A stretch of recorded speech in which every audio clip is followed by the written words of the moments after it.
Hello বন্ধুরা, সবাইকে স্বাগতম জানাই আমার এই নতুন একটি ব্লগে। আমি আছি কোহ সামুইয়ে। এটি আমার প্রথম দিন। হোস্টেল থেকে জাস্ট বেরোলাম, এই গাড়িতে বসে আছি, শেয়ারিং বেসিকের গাড়িতে বসে আছি। যাচ্ছি অ্যাংথং মারিন পার্ক ঘুরতে। এই অ্যাংথং মারিন পার্ক ঘোরার জন্য আমি ডে ট্রিপটি বুক করেছি। আমার হোস্টেলের ঠিক বাইরে 2-4টা কাউন্টার ছিল যেখান থেকে ডে ট্রিপ অ্যাক্টিভিটি বুক করে পাওয়া যায়, সেখান থেকে আমি বুক করেছি। এই ডে ট্রিপ বুক করতে আমাকে টাকা লেগেছে 1400 বাত। এই 1400 বাতের ডে ট্রিপের মধ্যে ইনক্লুডিং কী কী থাকছে তোমাদের বলে দিই। গাড়িতে করে আমাকে রিসিভ করতে আসলো হোস্টেল থেকে আমাকে নিয়ে যাবে ফেরি পয়েন্ট থেকে স্পিড বোটে করে যাব অ্যাংথং মারিন পার্কে। ওখানে সারাদিন ঘুরবো, অনেক কিছু অ্যাক্টিভিটি আছে সেগুলো করব, যেমন স্নোরকেলিং, তারপর কায়াকিং, তারপর আরও অনেক কিছু আছে যেগুলো আমাকে বলেছিল, তো সেগুলো করব। আবার সেখানে দুপুরবেলায় লাঞ্চ করব। আবার ট্রিপটা যখন কমপ্লিট হয়ে যাবে ওখান থেকে আবার স্পিড বোটে আবার রিটার্ন ব্যাক করব ফেরি পয়েন্ট থেকে আবার এই কারে করে আমাকে হোস্টেলে ছেড়ে দিবে।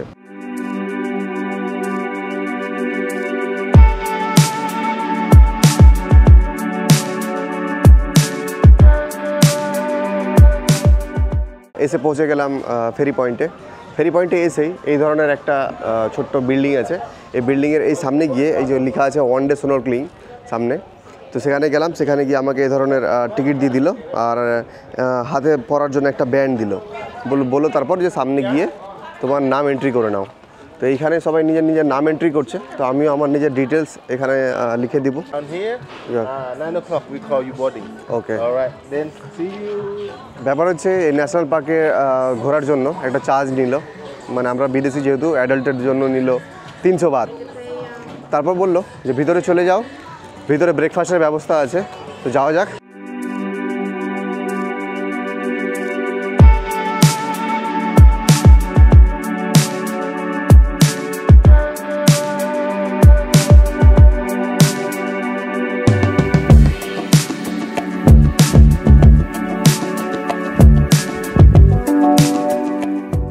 ব্রেকফাস্টে তেমন বেশি কিছু অপশান ছিল না, তাই আমি সকাল বেশি আবিঝাবি উল্টো পাল্টা না খেয়ে নিয়ে নিলাম একটা বানানা। এই বানানাটাই হচ্ছে আমার ব্রেকফাস্ট আজকে।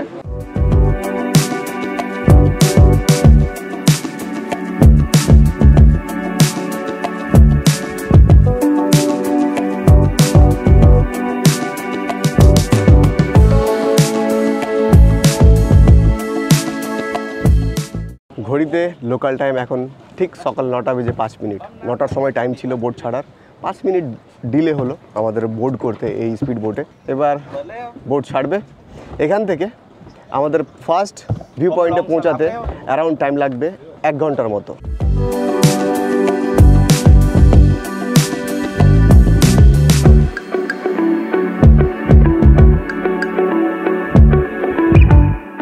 আমরা এসে পৌঁছে গেলাম আমাদের প্রথম অ্যাক্টিভিটি পয়েন্টে, যেখানে হবে স্নোরকেলিং। দেখতে পাচ্ছ অনেক সবাই নেমে গেছে, সাঁতার কাটবে। সাঁতার কাটতে কাটতে সমুদ্রের ভিতরের জিনিস দেখাকেই বলা হয় স্নোরকেলিং।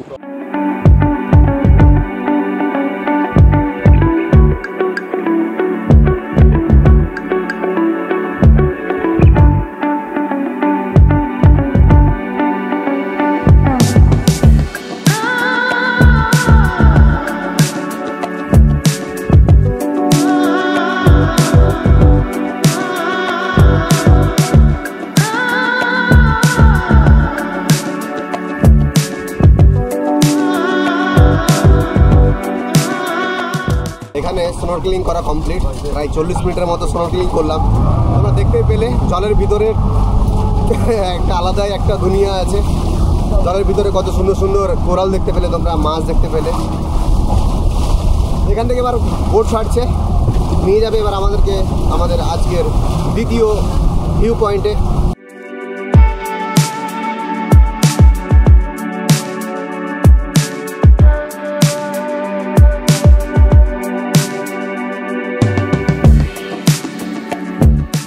এসে পৌঁছে গেলাম আমরা আমাদের দ্বিতীয় অ্যাক্টিভিটি পয়েন্ট বলতে পারো বা ভিউ পয়েন্ট বলতে পারো। এখানে বললো যে এখানে আমাদের হবে কায়াকিং, মানে আমরা ছোট্ট ছোট্ট যে নৌকা হয় সেই নৌকাতে বসে আমরা একটু নৌকা চালাবো, হয়তো কিছু সিনারি দেখবো, ভিউ দেখবো কিছু। তারপর এখানে হবে আমাদের লাঞ্চ। জায়গাটা ঠিক এই রকম দেখতে। আমরা এই দিক থেকে আসলাম।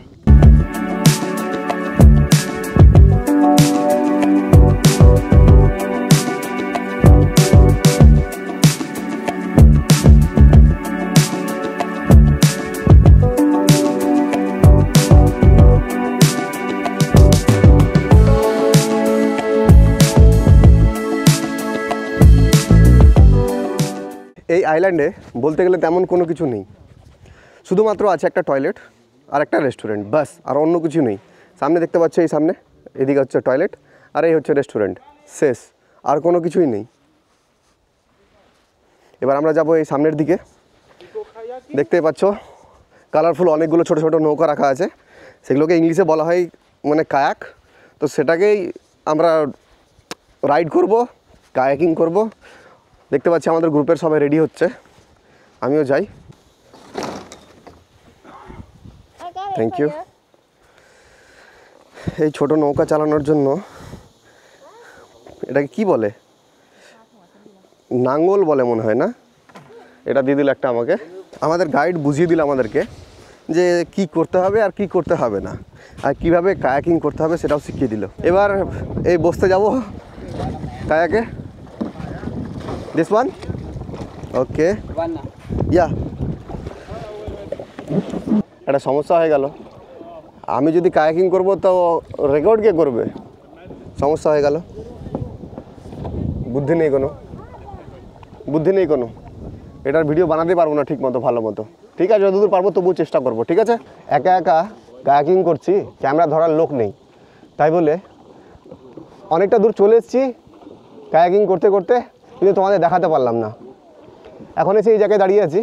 আমাদেরকে বললো আমাদের গাইড যে তোমরা এখানে একটু ঘুরে নাও, ঘুরে নেওয়ার পর আবার ব্যাক করো যেখান থেকে শুরু করেছিলে। তো আমরা এসেছিলাম ঠিক এই দিক দিয়ে, এই পাহাড়টা দেখতে পাচ্ছ, এই পাহাড়টার পিছন দিকে আমরা নেমেছিলাম এই স্পিড বোট থেকে।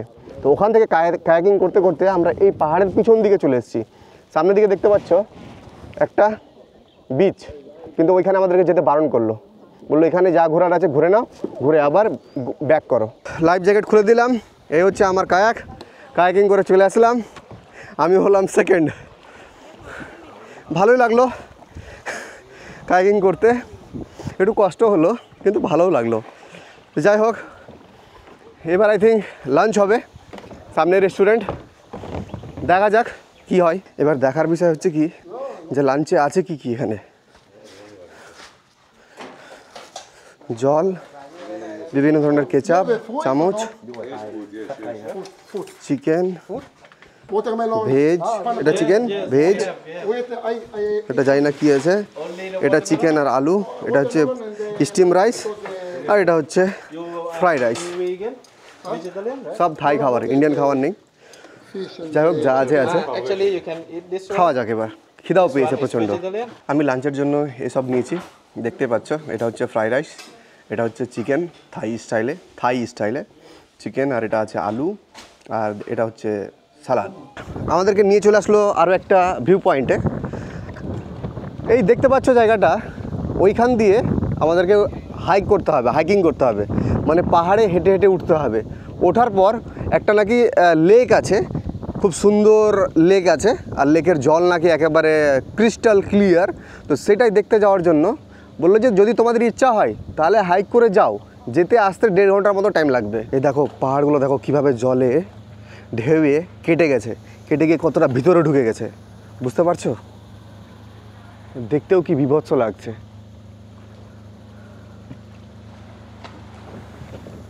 এখানের বিচে দেখতে পাচ্ছি একটা মেয়ে স্নান করছে, ওইদিকেও স্নান করছে, কিন্তু জল অতটাও পরিষ্কার না যতটা অন্যান্য জায়গায় ছিল। দেখতে পাচ্ছি সামনে একটা রেস্টুরেন্ট আছে আর টয়লেট। দেখি যতদূর যেতে পারা যায় উপরে।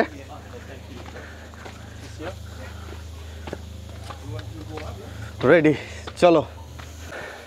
অনেকটাই উঠে গেছি। এখানে একটা ইনফরমেশন বোর্ড লাগানো আছে, মানে এখানে অ্যান্ড ইউ উইল সি, মানে এই ধরনের পাখিগুলো মনে হয়, আর এই ধরনের প্ল্যান্টস দেখতে পাওয়া যাবে। মনে হয় ওখানেই শেষ আছে। যাওয়া যাক, সঙ্গও পেয়ে গেছি।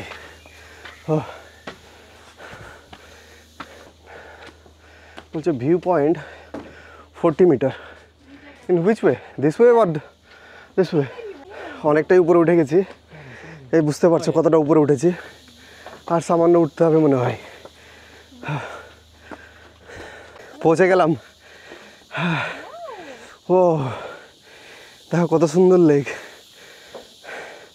এখানে নামার কোনো সিস্টেম নেই।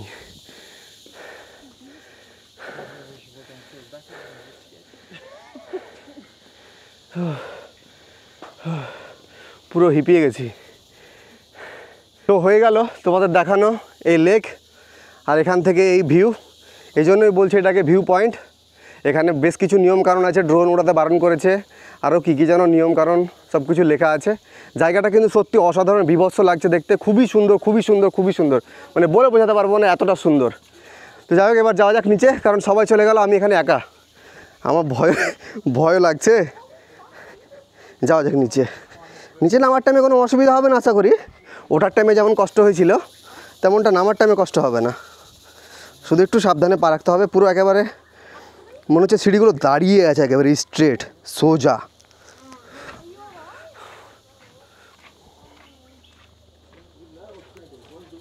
এখানে যতক্ষণ আমাদেরকে টাইম দিয়েছিল, টাইম কমপ্লিট হলো।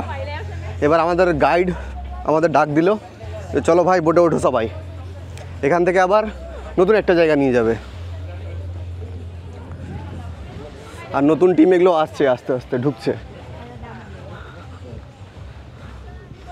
এই সামনে আমাদের বোট, বোটে গিয়ে বসবে এবার।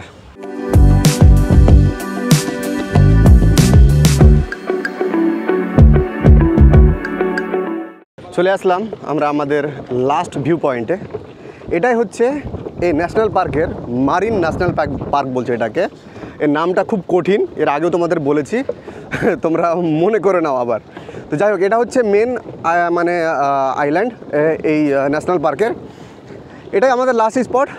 এখান থেকে আমরা যেভাবে এসেছিলাম ঠিক সেভাবেই ফিরে চলে যাব। বললো এখানে আমরা 1.5 ঘন্টা টাইম কাটাবো। তো কী করতে পারবো এখানে আমরা, সেটা বললো যে এই যে পাহাড়টা দেখতে পাচ্ছ, এই পাহাড়ের উপরে হাইকিং করে উঠতে হবে। সেখান থেকে নাকি এখানে যে টোটাল 40টা আইল্যান্ড আছে, সেই 40টা আইল্যান্ড সেখান থেকে একসাথে দেখতে পাওয়া যাবে। তো সেখানে উঠতে 30 মিনিট লাগবে, নামতে 30 মিনিট লাগবে। খুব কঠিন ব্যাপার একটা। এখন দেখা যাক উঠবো কি উঠবো না, একটু ভাববার বিষয়। যাই সামনে, দেখি কি আছে এই আইল্যান্ডে। এই আইল্যান্ড সকাল 8টায় খোলে, সন্ধ্যা 6টায় বন্ধ হয়ে যায়। বিচ ওয়ার্নিং ফ্ল্যাগস দেওয়া আছে, কোনটা সেফ কোনটা ডেঞ্জার। এখানে দেওয়া আছে অ্যালকোহল খাওয়া যাবে না, বাদরকে খাবার দেওয়া যাবে না, ড্রোন ওড়ানো যাবে না, এবং রাতের বেলায় স্নান করা যাবে না। এখানে আছে একটা ইনফরমেশন সেন্টার, সামনে গ্রিনারি জায়গা আছে বসার জন্য, সবাই ওখানে বসে আছে দেখতে পাচ্ছি। এদিকেও সব বসে আছে। এইখানে একটা আছে রেস্টুরেন্ট। জায়গাটা সত্যি খুব সুন্দর। ডাবের গাছ, ডাব পেড়ে খাওয়ার ইচ্ছা হচ্ছে। ডাব পারলে মনে হয় 1000 বাট ফাইন লেগে যাবে। সামনে একটা শাওয়ার আছে, সমুদ্রে স্নান করার পর এখানে এসে স্নান করতে পারো।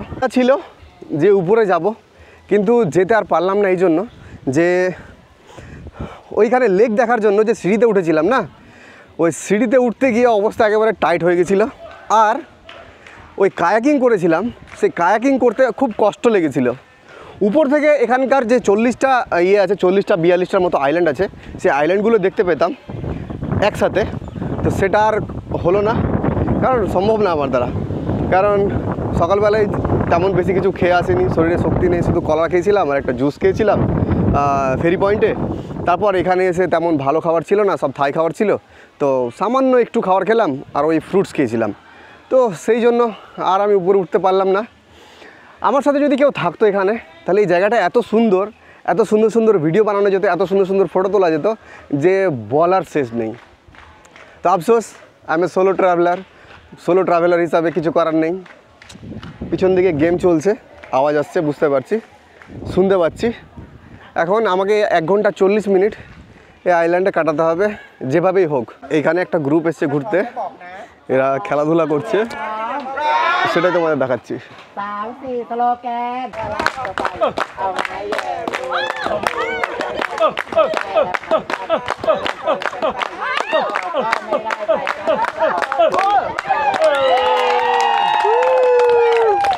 সো 1 ঘন্টা 40 মিনিটের মতো টাইম এখানে কাটালাম।